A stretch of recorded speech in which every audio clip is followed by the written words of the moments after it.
Velásquez doesn't wear her heart on her sleeve, she wears it on her wrist. They got me the heart charm. Faith is very important to me. 5 simple charms that represent the victorious story of what some might consider an uncharmed life of heartache, struggle, and pain. Lizzie is one of only 3 people in the world with a rare syndrome that does not allow her to gain weight. I was called Skinny Bones. That was a really big one. Skinny Bones, Grandma, because a lot of people told me I looked really old. Pork chop legs. Lizzie is 20 years old, blind in one eye, and has never weighed more than 62 pounds. Walking down the hallways to go to lunch or anything like that, kids would stop and point at me and make fun of me because I look different. Lizzie's the first to admit life hasn't been so easy. I would pray every single night that I would wake up in the morning and look like one of you. Classmates immediately shied away from her.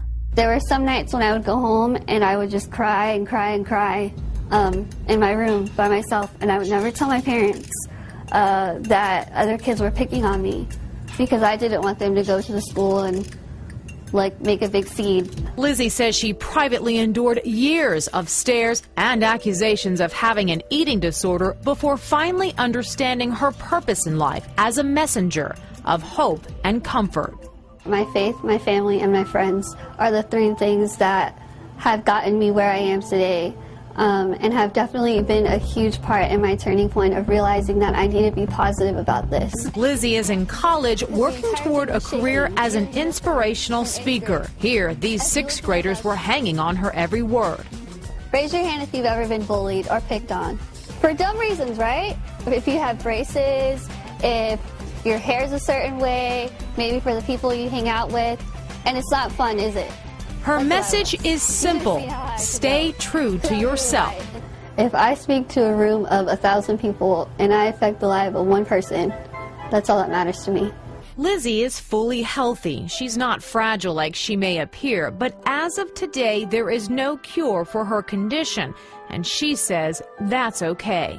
I would never change it because all the opportunities, all the lives I'm being able to touch right now, I don't feel like I'd be able to do that if I didn't look the way I did.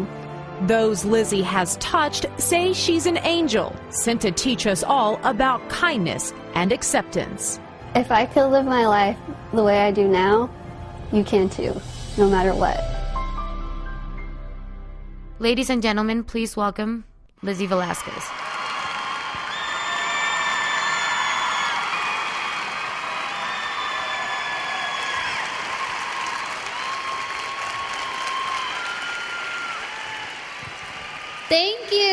Thank you so much. I am so excited to be here. Are you guys excited to be here? Yeah? Okay, I want you to imagine something for me real quick. Can you do that? I want you to imagine that you're procrastinating doing homework. I know you all do it. Imagine you're procrastinating doing homework. You're at home. You're on the computer. You're looking on YouTube to listen to music. Imagine that. Imagine you see a video or a picture on the video that looks really familiar on the right-hand side of the screen. So you click on it, and you realize that what you see is a video somebody posted of you and labeled it the world's ugliest woman. Take a second. Imagine what that would feel like. Or if you're a guy and they labeled you the world's ugliest man. Can you imagine how that would feel? Let me tell you how it felt, because it happened to me. I was at home, and the video was of me from a TV show that I was on when I was 11 years old. The video clip was 8 seconds long. It had no sound, and it was titled The World's Ugliest Woman. I scrolled down only to find that there were over 4 million people who saw this video. 4 million. I continued to scroll down a little more, and I saw that there were thousands and thousands of comments on this video. Not one was positive. Not one. You know how I know that? Because I sat there and I read every single comment. I don't know why I did it, but I did. The comments range from people giving me tips on how to kill myself. They range from saying, "You're so ugly. Why don't you just go out with the bag over your head? Because if people see you, they're going to go blind." People are asking why my parents didn't abort me if they were going to have such an ugly child. These comments literally felt like somebody was putting their fists through the computer screen and punching me over and over and over. As you saw in the video, I have a very rare undiagnosed syndrome. There's only 3 people in the entire world that we know of that have this syndrome. It doesn't have a name. I personally think it should be called the Lizzie syndrome.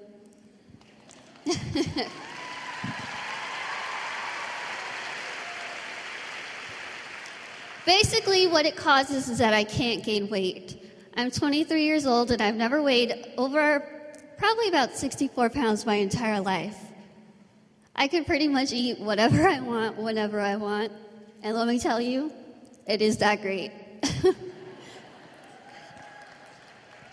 Besides my weight problem, the other big thing with my syndrome, or we're not really sure how it happened, is that I'm blind in my right eye, so I can only see out of my left eye. And I kind of don't really remember the difference of being able to see out of both eyes, but the good thing that I have learned with my blind eye is that if any of my friends are kind of irritating me or annoying me, I have them stand on my right side, and it's like they're not even there. Growing up in elementary school, bullying was probably the biggest thing that I had to deal with. I was raised so normally. The people I was surrounded by, my parents treated me so great. I had no idea that I looked different. I couldn't see. When I saw other kids, I couldn't see that I was smaller than them. I couldn't see that I just didn't look like them. And so my first day of school, no one wanted to sit by me. No one wanted to talk to me. No one wanted to play with me. When we got to the playground, I made my way up to the top of the playscape to go down the slide, and there was a long line. And when I got there, everybody moved. And you would think, yeah, VIP to the slide. But it wasn't like that. They were moving because they were scared of me. For so long, I had to ask myself, why me? Why, God? Why do I have to have this syndrome that nobody has? Why can't I wear the regular clothes that people my age should wear? Why can't I dress like the popular kids? What did I do to have this syndrome? Why do people have to call me ugly? Why do they have to call me skinny bones? Why? Every night I would go home and I would cry myself to sleep, and I seriously would pray that I would wake up and look like everybody else so that I didn't have to deal with the bullying. Luckily, when I was growing up, when I was younger, I never had to deal with the physical bullying. I dealt with all the name calling. One of the biggest things that I want you to take home today is knowing that sometimes words hurt more than actions.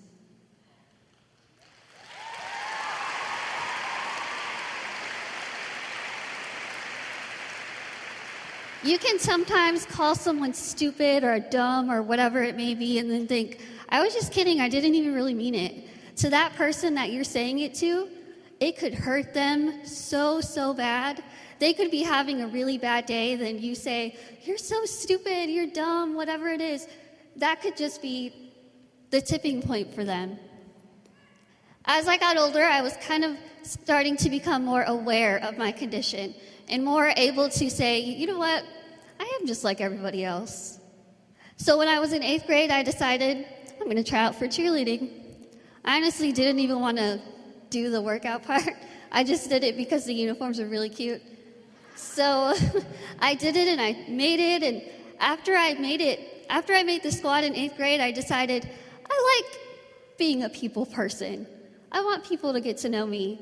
So I joined everything I could. I was a staff writer for our school newspaper. I was on the yearbook staff. I joined drama. I don't even like acting. I did cheerleading. I was taking dual credit for college courses, all these things, and I loved it. I was finally starting to get to a point where I liked myself, and I wasn't having to deal with bullying. Nobody was calling me names to my face. Then I found the YouTube video. So I went from a point of being really kind of proud of who I was to then being introduced to the world of cyberbullying. It's not only YouTube comments that I'll get, it's emails that people will send me and say, go kill yourself. Or they'll say, kill it with fire. And they're referring to me, a human, as an it. All these things kind of just started really getting to me. And once I started high school, I had a lot of great friends, but I still kind of started thinking, I wish I kind of looked like the pretty girls. I wish I could do what they do. I wish that boy would come and talk to me. I'm funny. I'm fun. I have good hair. I started getting to a point where I was just like frustrated and annoyed that I was having to go from people judging me because of the way that I look. When I saw this YouTube video, trust me, I sat there and I was ready to tell every single one of those people off. I was ready to hit my keyboard and make them feel as low as they were making me feel. I was ready. But then I started realizing, what is that going to accomplish? Absolutely nothing. I'd be fighting a never-ending battle. I'd be sinking down to their level and hiding behind a computer screen and telling somebody else off. I don't know who they are. I shouldn't judge them. So I let it go and I told myself, I don't know what I'm going to do. I don't know how I'm going to do it. I don't know when I'm going to do it. But I'm going to show these people that they aren't going to win. Those bullies are not going to define who I am as a person.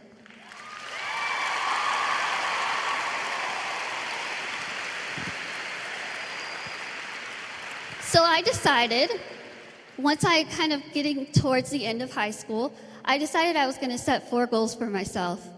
First goal, motivational speaker. Second goal, publish a book. Third goal, graduate college. Fourth goal, have my own family and my own career.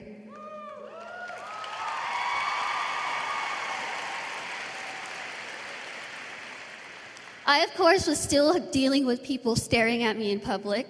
People saying, if I'm with my friends or if I'm with my parents, they'll talk to my parents while I'm standing there and say, oh, how old is she? What is she doing? And I'm like, I can speak. Hi, how are you? I set these goals for myself and I started working. I started working as hard as I could, and guess what? I'm on my 6th year of motivational speaking.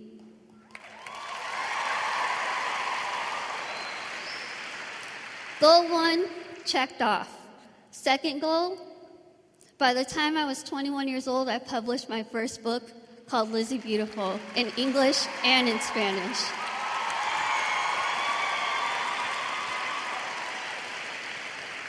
Guess what's even better?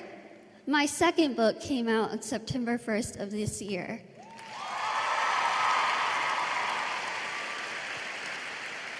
My second book is called Be Beautiful, Be You, and that book has been like my little baby, and I'm so, so very proud of it. And I actually have a table back there, and I have copies, and I can be there signing for them.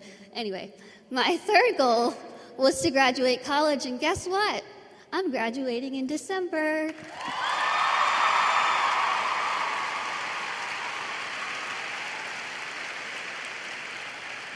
I'm graduating from Texas State University, and yes, I came all the way from Texas, and it is very cold here. I'm graduating with a degree in communication studies and a minor in English.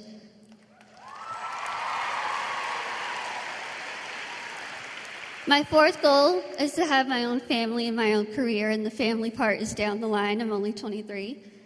And the career part, I think I've got a good start on it. But all these things, I look back from the day I was born, when the doctors told my parents, don't expect her to talk, don't expect her to walk, you're going to have to take care of her the rest of her life. From day 1, I was told I couldn't do these things.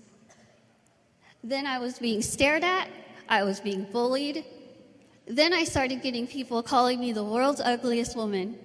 All these things were kind of just kept stacking up against me. But guess what? I decided, you know what? I'm proud to be in the skin I'm in. I'm proud to have this syndrome.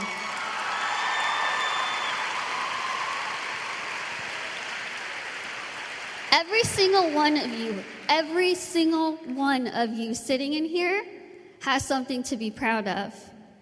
Don't let those bullies tell you you can't do something. Don't ever let them tell you you're not good enough to do something. Because you know what? If somebody says, Lizzie, you can't do that, you'll never do that, automatically in my head I say, dare me.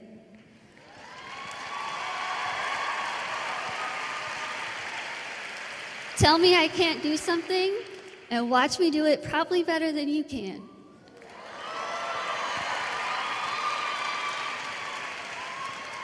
I might not look like Kim Kardashian or all the people on the magazines or all these famous movie stars. I don't look like that, but I don't care.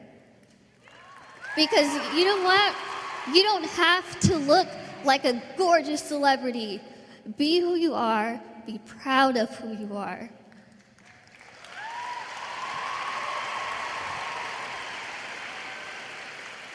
The best way to get revenge on bullies is to fight back with your accomplishments.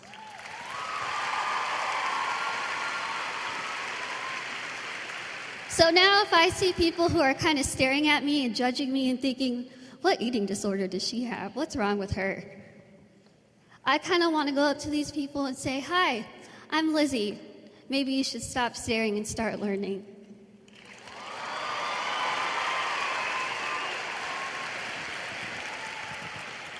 Thank you guys very, very much. I'm such an honor to be here.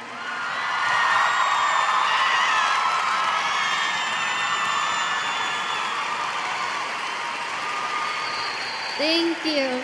Again, I'll be back there in the back, and thank you.